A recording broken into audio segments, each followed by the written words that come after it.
That is, takes us to what we call triangle of fire. When we mean triangle of fire, in the triangle of fire, supposing we have a marker or a paper here, maybe I could be able to be writing one or two things. But in the triangle of fire, you have three elements that makes fire to occur or combustion to occur. One, you have the fuel. Another one, you have the heat. Another one, you have the air. In absence of any of these elements, there will be no fire. So before fire happens, there must be presence of fuel, there must be presence of air, and there must be heat. If not, there's nothing like fire. And that is combustion too. Then we now talk about what causes this combustion of fire. What are the causes of combustion of fire? One of the causes of this fire and combustion is carelessness. Carelessness in the sense that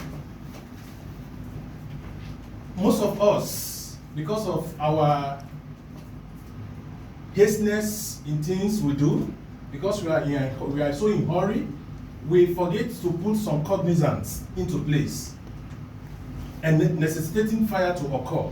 Supposing you are rushing out of your house and you are going, you left your fire appliance on, your switches and fuse on, and you are not at home. Trust Nigerian NEPA. As soon as they bring these lights, you see there's a spark or a positive wire touching a negative wire, there will be a spark. And before you come home, your property is gone. You cannot blame anybody for that act. It's your pure carelessness.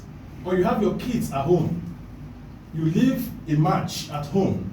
When you have these little kids at home playing with match, they put the match jokingly, before you know, they put a fire maybe on the rock, on the chair, it burns it. It is your carelessness because you do not place those things where they are supposed to be. I have a friend that lost his life last year as a result of gas cylinder. You have a gas cylinder, a cooking gas cylinder in his house where he's cooking food. And he never knew that this gas cylinder was leaking and he was cooking. Before you know, the little leakage blew off the guy's head and he died. He was buried last year. That is pure carelessness. There's no amount of anything that will make you to keep your gas cylinder in your house in the name of cooking food. Ordinarily, your gas cylinder is supposed to be placed outside and you have the burner in the house so that you can salvage a lot of things, salvaging your life and salvaging your property. So when you leave these things to happen, that is under carelessness. And the second reason fire happen is accidents. You know, we travel on our way, we drive our various cars, and you see a car coming, head-on collision. When I was going to driving school, I was told that you driving your car, you should be the one that is only one that you are conscious of yourself. The one at your front, supposing is an insane person. The one behind you is a sane person. Another person, your right and your left. Only you have to be careful. Because when you have a head-on collision, there is a flame. Your life will go, your car will go, your property will go. That's why you can classify those kind of fire as accidental fire. You see them a lot in this country. When cars have a head-on collision, have accidents, those are accidental fire. And another one is willful acts and arson. Arson is the language we use majorly as our professional terms as a fire service. We call arson. What is this arson we are talking about? Arson is, as a result, like the name implies, willful acts. It might be a gang-up between a colleagues or staff of parastatals, agencies, or companies. And there are an undertone activity they do, and they want to cover up. Like, I am not going to indict anybody. You will be hearing INEC cutting fire. You heard about Treasury House, Accountant General cutting fire. You heard about NTA and some other places. I am not saying that Tonia Pharmacy should catch fire in the name of Jesus. Amen. Because those things that are happening, Ebano Plaza at Sun City, supermarket caught fire. Most of the time, when we go for assessment and investigation, you will see that there are undertones to most of those things. Some of those people will want to put a fire there and cover up a lot of things. This kind of fire, we call them arson or willful acts. Is done deliberately to cover up. Am I communicating? Please, I want the class to be interactive and very educative so that we can understand ourselves. So the three basic causes of fire is carelessness, accidents, and willful acts. Then we talk about fire protection and prevention. What is protection? The English word protection is just protection.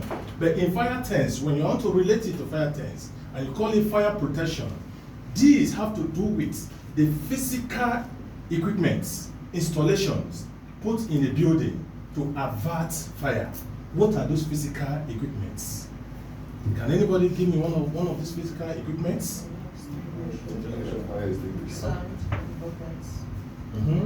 Sand, water. You have numerous of these. This fire physical installation we are talking about, we have fire extinguishers, we have fire hydrants, you have hosiery, you have fire alarm system, you have your hydrant, and so on and so forth, that you install in a building. Ideally, before you start a building, there are supposed to be an assessment from the incipient stage. But Nigeria is such a wonderful country that most of those things are not enforced. You have to bring a fire service to assess the place, to certify it that yes, this building you build it without fire outbreak. People build houses without fire alarm system. You see, when there is fire alarm system and you're in a particular place, you don't even need to go there. You have to be here. The alarm will give you a signal that something is faulty somewhere. And it will tell you, vacate the building. Vacate the building. So it is very necessary to have all those items in the building. Then you have smoke detectors. These smoke detectors, you see them maybe when you go to places like bank, hall, and the rest, other places, you see them mounted on the roof or the POP of the this thing. They will be blinking. They will be blinking. Once there's any fault or any wire within the place, you will see that it will have a connection to the panel, the alarm system panel, and you see alarm. It will be giving you alarm that there is danger. So all those things, they are very good to have it in a place. Then we say fire prevention. What is fire prevention? Fire prevention, when we talk about prevention, there are those items that we have called. What are the do's and the don'ts that you are supposed to do to prevent fire from not occurring? So fire prevention simply means the do's and don'ts to be done for fire not to occur. It's called fire prevention. And I say fire protections are the physical equipment, physical material installation that you need to put in a building to avert this fire. Any questions so far? Please, if I'm going high, you just bring me back. Any question? Have you mentioned the issues of fire prevention? I was just thinking about putting off lights when you close the gate. When we close one, is it part of You said it. Yes. You said it. I say under carelessness. Switching off all your electrical gadgets. So those under carelessness. Then we talk of how fire spread. Mind you, I say fire is basically scientific. Most of the things we do in fire service is science-based. So when we talk about the type, how does this fire spread? Fire can be, a classes of fire spread is either conduction, convection, and radiation. Fire can spread in three ways: conduction, radiation, and convection. So what is conduction? Conduction will normally happen in metals. In metals, that is heat transfer in metals. And how does this heat transfer? This heat actually transfer from a region of low temperature to a high temperature. Take an instance. Have you ever seen a blacksmith when he blasts a metal, changing this metal to different form, either cutlass, hoe, or any kind of form? In that process is called conduction. The heat that is transferring that metal from that iron to different shape is called conduction. So heat transfer in that form, it can result to fire if it is not managed. It's called conduction. And when we talk about radiation, you will know all radiation. Radiation have to do with rays. It's a transfer of heat from a region of high temperature. You know, when sun, in the morning when you come out of your room, you see that the whole atmosphere is calm, everywhere is calm, you can move without hotness. But in the day, if you go out now, I bet you cannot put your bare foot on the floor because there's already a radiation. So this can be done in a magnified lens. When you go to the lab and you are using a lens, the rays of the light traveling through that lens is under radiation. Any question?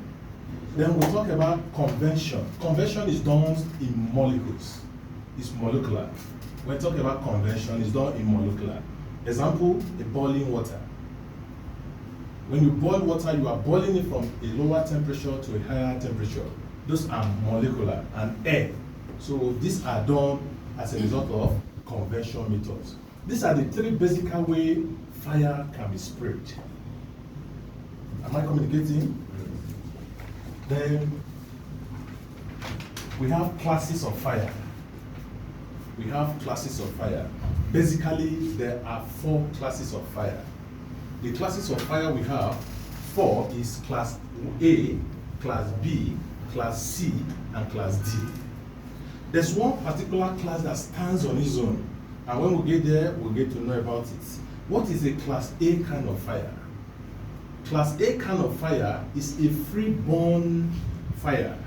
A free-born fire. We human beings, we are under class A kind of fire. Have you ever seen a human being born to ashes without remedy? So we are under class A kind of fire. If you see a wood burning, you see a carton burning, those are class A kind of fire. The extinguished agent of this kind of fire is water. You can use water to pour on a wood that is burning, on a carton, or any free-born fire, it will go off. Then class B kind of fire is flammable substance.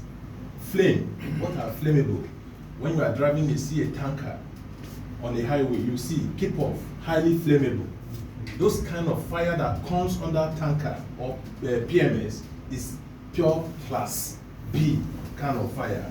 And this kind of fire, you do not fight it with water. Because when you use water to fight this kind of fire, the fire will fight you back and it will burn you. So the extinguished agent of this fire is your fire extinguishers.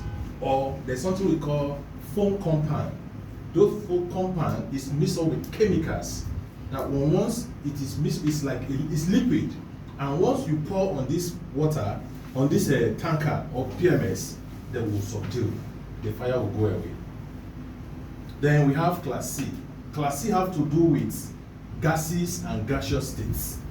No gases. When we talk about gases, we have butane, acetylene, and propane. You know what we use butane for? Butane is what we use to cook. It's the gas that we use to cook. They are called butane. Acetylene is the gas, the weather. When you see all those weather, what the gas they are using to wet is called acetylene gas. And then we have propane. Propane is for heating. Maybe those that are doing work under oil and gas or rig. You see, the gas they are using to wet all those big pipes are called is propane. So these gases, they come under a class C kind of fire. Gaseous fire and gas. Am I communicating? Yeah. Then what do you use in extinguish this kind of fire? What you use basically is your fire extinguishers. In mind you, we have 2 types of extinguishers. We have the DCP and we have the CO2. This is the CO2. Mr. James, please come on. I'll bring it out so that we display.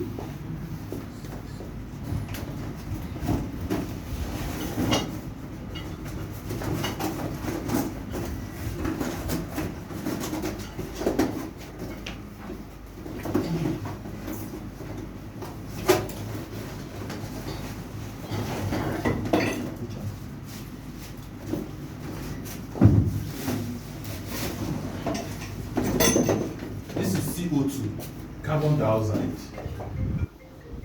this carbon dioxide, you do not use it where you are not supposed to use it.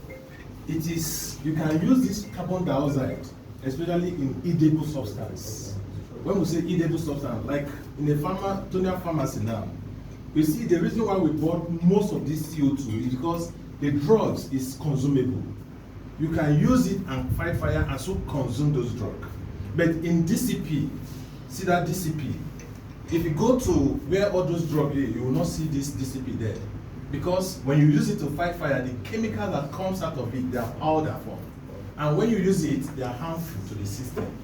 That is why you do not use this one where there are edible things. You use this one where you can use it and fight. When you are cooking and there's fire that comes out of your pot, you use this one and fight the fire and so consume the food without no harm. But when you use this one, DCP means dry chemical powder. Dry chemical powder, that is the meaning of DCP. Dry chemical powder. This one is CO2, carbon dioxide.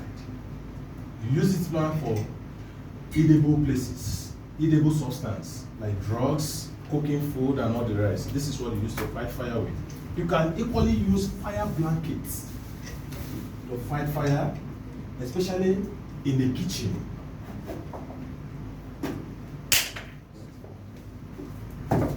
In the kitchen, it is even advisable for every woman to have it in the kitchen, because we fry every day. When you cook your food and you are frying, the process of frying, when the oil becomes so hot, you see the tendency of flame want to go into the pot. And once it happens, you use the blankets with courage. You don't need to panic to cover the pot. The fire will go off immediately. It's fire resistance. Okay, this is fire resistant. Yes. Blanket, fire blanket. It's advisable for all of us to have it in the house, especially the women.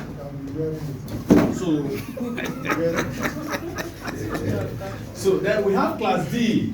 Class D kind of fire is, How much is one? you are sold 15,000. 15,000.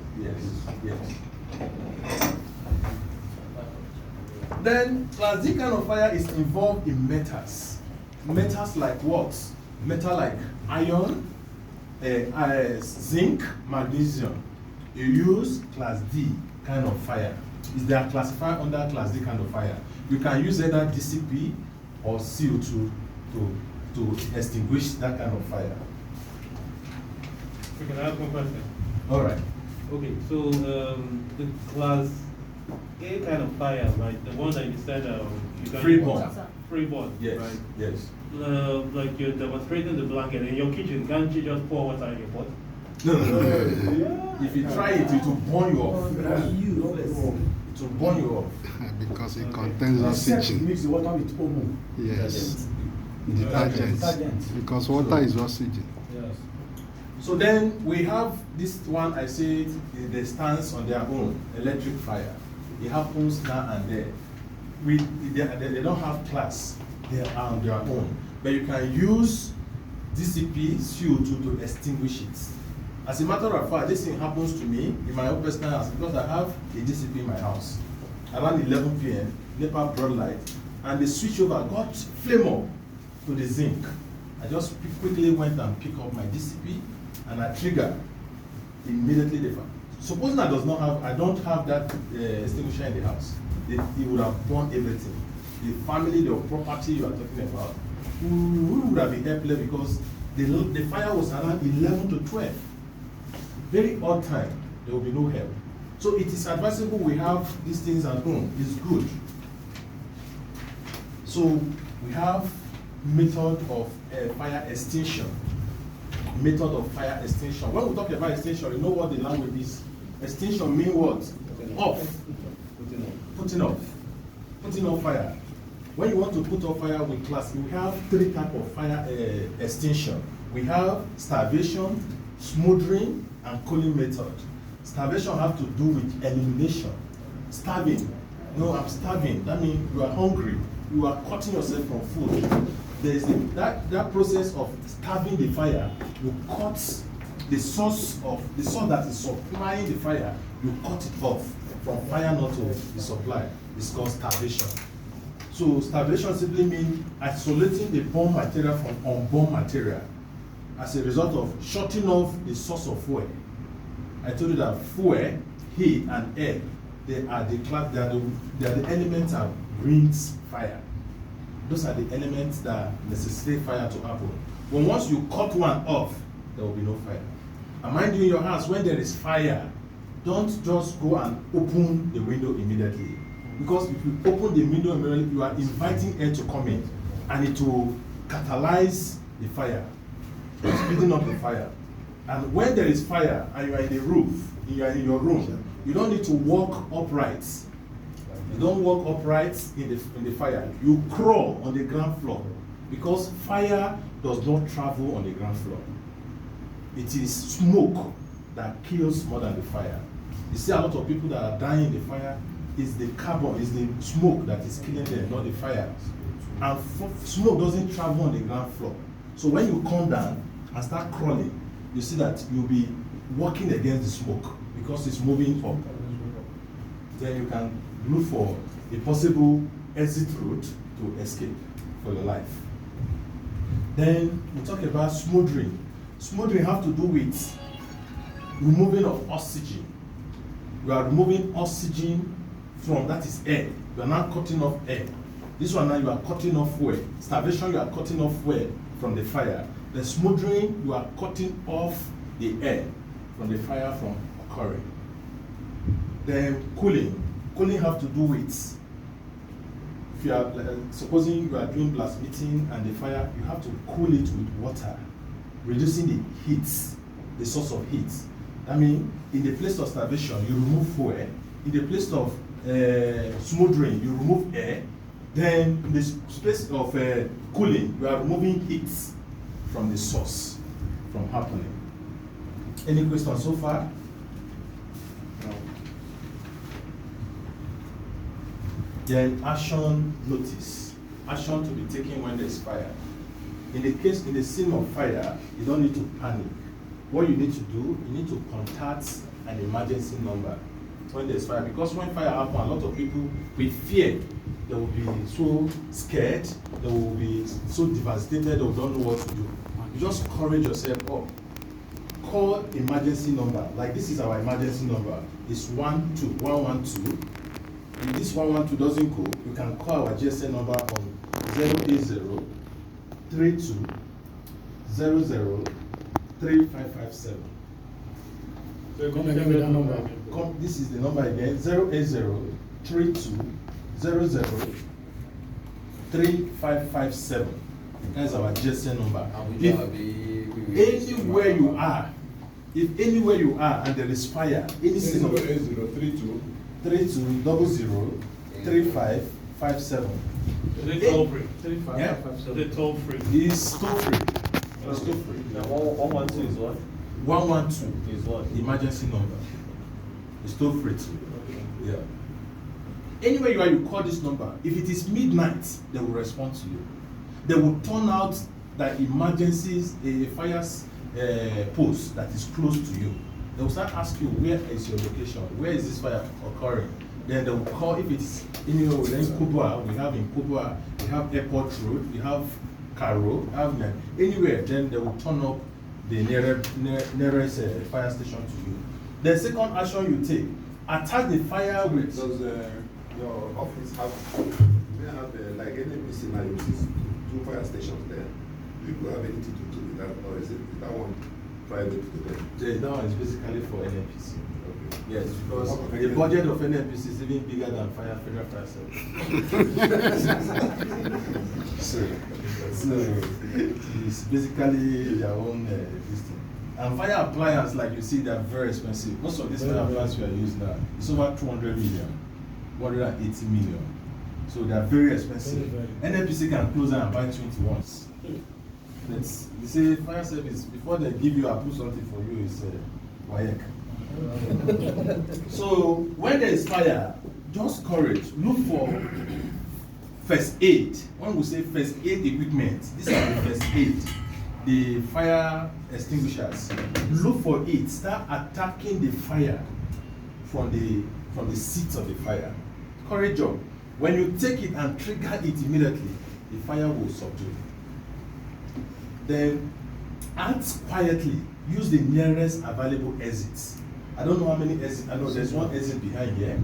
You should have, when you are in a place or you are entering a place, look for a place of exit. Because if you come through the entrance and it is blocked, you should be able to look for exit to escape.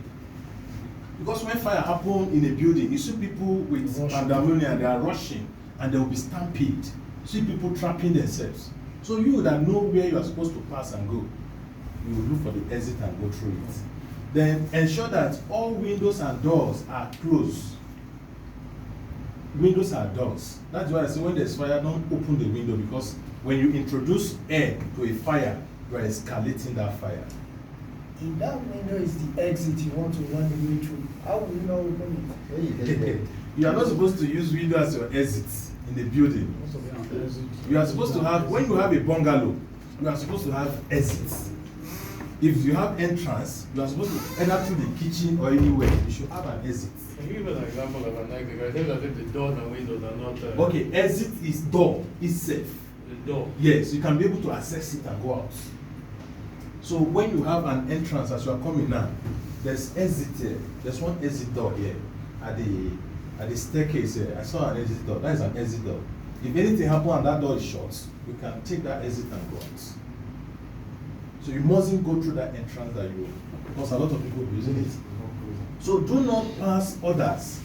This one is for everybody. Do not pass others in the scene of fire. It is not professional for firefighter. You must be a brother's keeper. We call our job a teamwork. That is why you see people going, when we are going to fight fire, we go as a crew member, a crew of more than 4. Because when we are here now and somebody is trapped in the scene of fire, you are not supposed to, when you see the person struggling with his life, you are not supposed to jump the person and go. You must be the last hope of the person to save his life.